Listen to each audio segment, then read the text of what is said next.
네, 주님께서 주시는 기쁨이 충만하시기 바라겠습니다. 오늘 말씀은 마가복음 16장 20절 말씀입니다.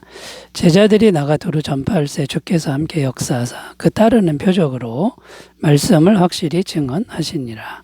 아멘. 오늘 말씀의 내용은 살아계신 주님께서 제자들과 함께 역사하셨다고 기록된 내용입니다. 함께 역사하셨다. 이 말은 함께 일했다. 이런 의미와 같은데요. 어떻게 제자들과 함께 일했냐 하면 표적을 행하셨다라고 증거하고 있습니다. 표적은 쉽게 말해 기적을 의미합니다. 그러니까 예수님이 제자들과 함께 일하시는데 기적을 행하게 하심으로 일하셨다. 이렇게 되어 있고 구체적으로 어떤 종류의 기적을 행했냐면 사도행전 8장 7절에 보면 이렇게 기록합니다. 많은 사람에게 붙었던 더러운 귀신들이 크게 소리를 지르며 나가고 또 많은 중풍병자와 못 걷는 사람이 나으니 귀신이 나가고 병이 고쳐지는 이런 종류의 기적을 행했는데 이런 기적들은 어떤 거냐면 사람이 할 수 없는 것이다. 오직 하나님만이 하실 수 있는 그런 기적을 보여주심으로 함께 일했다라는 겁니다. 그런데 살아계신 주님께서 제자들과 함께 기적으로 행하시는 것은 분명한 때가 있습니다. 아무 때나 그렇게 하시는 게 아니라 함께 일하시는 그 때가 있는데 언제 주님은 성도와 함께 기적으로 행하시는가? 오늘은 이 주제로 설정하고 말씀의 은혜를 나누겠습니다. 첫 번째는요. 주님께서 성도와 함께 기적으로 일하시는데 첫 번째는 복음을 전할 때라는 겁니다. 복음을 전할 때 주님께서는 기적으로 함께 일하신다라는 겁니다. 20절 오늘 말씀 다시 읽으면요. 제자들이 나가 두루 전파할새 주께서 함께 역사하사 그 따르는 표적으로 말씀을 확실히 증언하시니라. 여기 보면 주님께서 기적으로 일하실 때가 나오는데 복음을 전할 때라고 이렇게 증거하고 있습니다. 왜 복음을 전할 때 주님께서는 기적으로 역사하는 것일까요? 사람들로 하여금 복음을 믿을 수 있도록 함께 일하신다라는 겁니다. 뭔가 기적을 하나님만이 하실 수 있는 기적을 보면 이 복음을 믿을 것이 분명하기 때문입니다. 사도행전 9장 30절 35절 베드로가 이르되 에니야야 예수 그리스도께서 너를 낫게 하시니 일어나 내 자리를 정돈하라 한데 곧 일어나니 루다와 사론에 사는 사람들이 다 그를 보고 주께로 돌아오니라. 여기 보면 베드로가 복음을 전할 때 주께서 중풍병자를 고치시는 그런 내용인데 사람들이 그걸 보고 복음을 믿었다고 증언하고 있는 겁니다. 그러니까 주님께서 복음을 전할 때 기적으로 함께 일하시는데 사람들이 복음을 믿도록 하기 위해서다라는 거고요. 그러면 이 복음이라는 걸 왜 믿어야 되는 겁니까? 하나님은 이 복음을 사람들이 믿기를 간절히 원하시기 때문에 복음이 전파할 때 가만히 계시지 못한다라는 것인데요. 이 복음이라는 게 뭡니까? 이 복음만이 사람들이 구원을 얻을 수 있는 유일한 길이기 때문에 이 복음을 믿어야, 그러니까 이 복음은 예수님의 죄사함의 말씀이죠.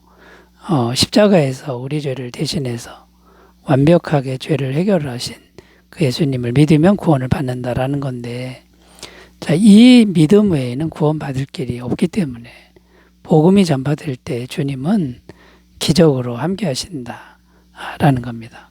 그래서 주님은 제자들에게 부탁한 게 있는데 너희는 온 천하에 다니면서 복음을 전파해라. 내가 너희와 함께 하겠다. 이렇게 약속하고 있다라는 겁니다.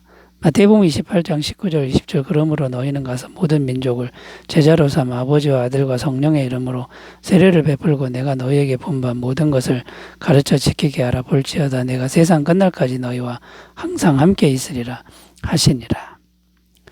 그러므로 여러분 우리가 이제 이런 믿음을 가져야 됩니다. 내가 입을 열어서 예수님의 복음을 말하는 그때에 반드시 살아계신 하나님이 기적으로 함께 일하신다라는 이 믿음으로 우리가 부정하고 항상 삶의 우선순위를 복음을 전하는 것에 둔다 그러면 하나님의 은혜의 손길, 능력의 손길이 우리와 함께 할 줄로 믿습니다. 자, 늘 복음을 전함으로 기적으로 함께 하시는 주님과 동행하시기 바라겠습니다. 두 번째로 가보겠습니다. 주님은 언제 기적으로 성도와 함께 일하시는 걸까요? 두 번째는요, 모든 일에 성령님만을 의지할 때라는 겁니다. 모든 일에 성령님만을 의지할 때 기적으로 함께 일하신다라는 것이죠. 고린도전서 2장 4절 말씀 있습니다. 내 말과 내 전도함이 설득력 있는 지혜의 말로 하지 아니하고 다만 성령의 나타나심과 능력으로 하여. 자, 무슨 내용이냐면 바울이 고린도 지역에 가서 복음을 전할 때의 마음 자세인데요. 오직 성령님만을 의지하는 마음 자세로 복음을 전했다는 겁니다.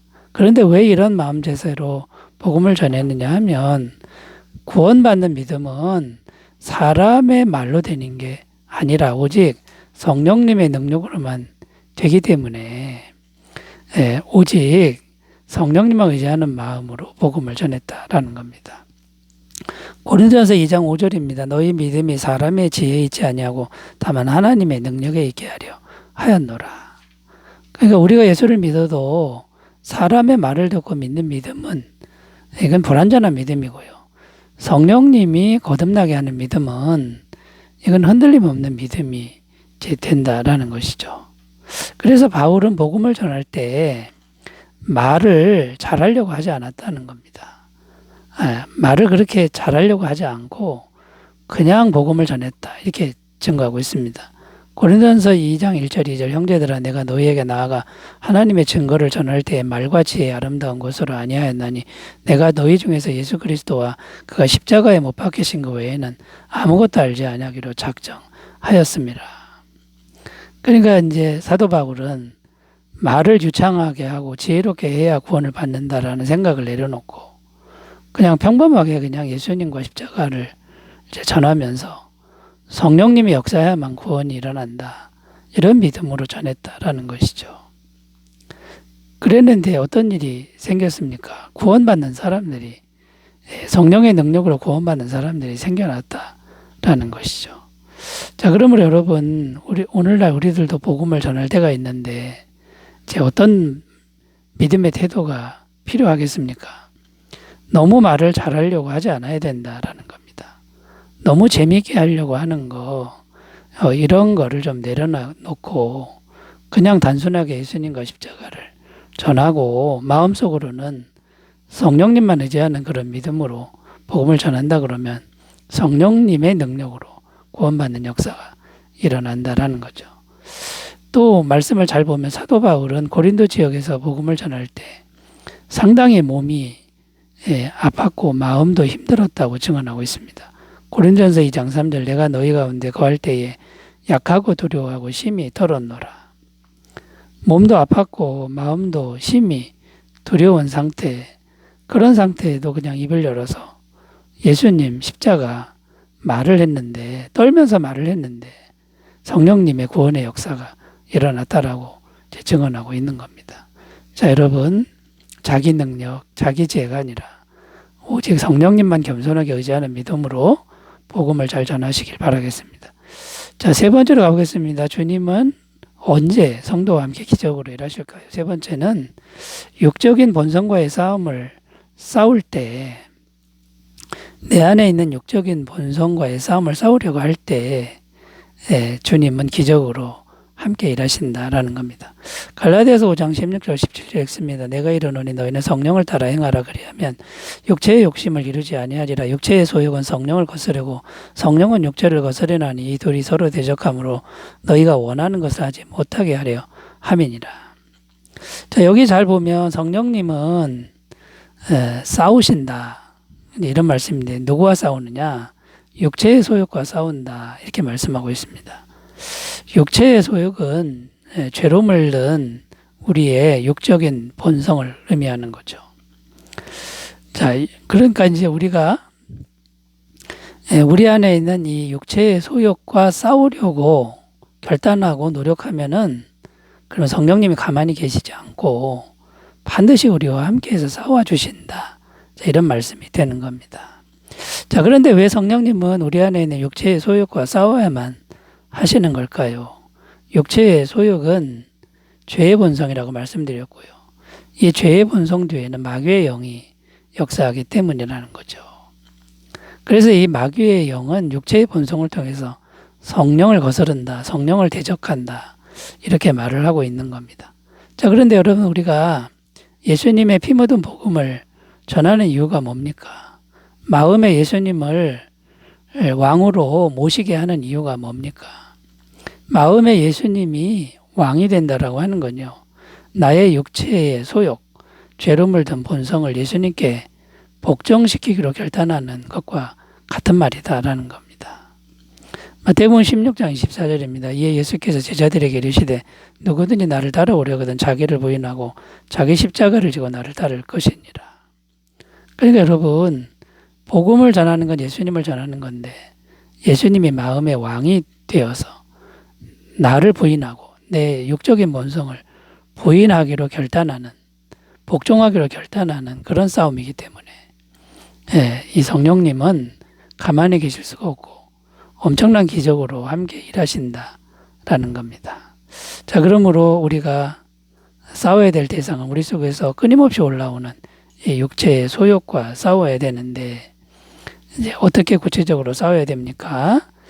우리 안에 있는 이 마음의 죄, 마음의 욕구를 지속적으로 예수님께 아뢰고 맡겨야 된다라는 겁니다.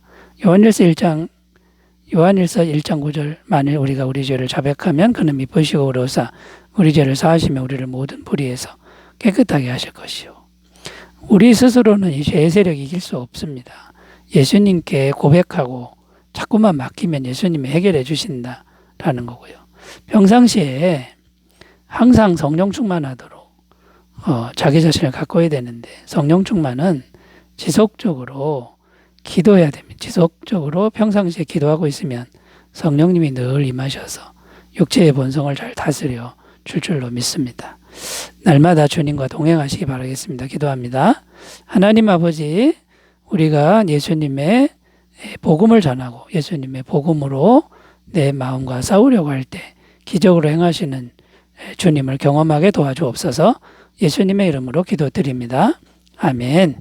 기쁜 하루 되시기 바라겠습니다. 감사합니다.